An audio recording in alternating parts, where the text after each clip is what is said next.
દક્ષિણ ગુજરાત વીએચપીના 800 જેટલા શિવ ભક્તો બુઢા અમરનાથ ખાતે યાત્રા માટે જવા રવાના થયા હતા। ભરૂચ રેલવે સ્ટેશનથી મોટી સંખ્યામાં કાર્યકરો યાત્રામાં જોડાયા। શ્રાવણ મહિનામાં દર વર્ષની જેમ આ વર્ષે પણ દક્ષિણ ગુજરાતના સુરત, ભરૂચ તેમજ વડોદરાના 800 જેટલા શિવ ભક્તો આજરોજ બપોરે બુઢા અમરનાથની યાત્રાએ જવા રવાના થયા હતા।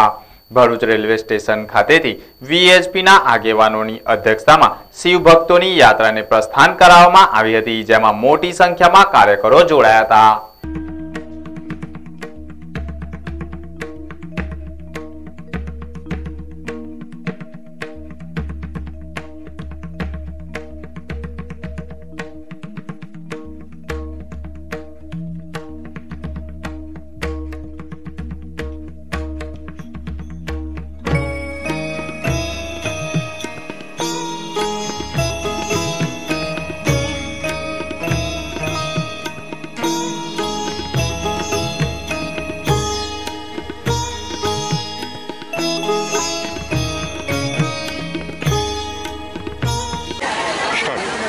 स्वामी ओंकारानंद आज विश्व हिंदू परिषद के द्वारा बूढ़ा अमरनाथ यात्रा का आयोजन किया हुआ है और आज सूरत, बड़ौदा और भरूच से 800-900 कम से कम हमारे यात्री आज प्रस्थान कर रहे हैं और यात्रा में ये 13वीं यात्रा है।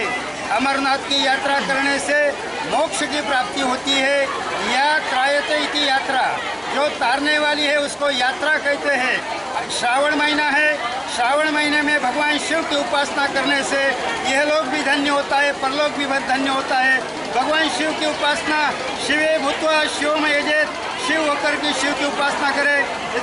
हमारे अमरनाथ में आतंकवादियों ने 7 यात्रियों को मार डाला था, लेकिन हमारे हिंदू समाज इतना शौर्यशील है कि हमारे यहाँ की महिलाएं, यहाँ के पुरुष भी अपने उस अमरनाथ की यात्रा के लिए निकले हैं। ये आतंकवादी से कोई डरने वाला नहीं है, जो डर गया सो मर गया। पुलस्य ऋषिए सशक्त હતા ત્યાં સુધી અમરનાથજીની યાત્રા કરી।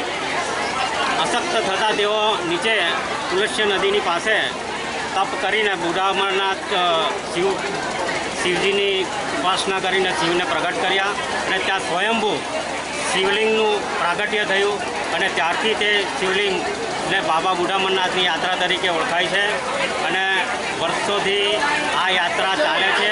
પરંતુ આપણા લોકો 15% વસ્તી હિન્દુસ્તાનમાં રહી ગઈ છે, તેનો મોરલ સપોર્ટ માટે બી આ યાત્રાનું આયોજન કરેલ છે।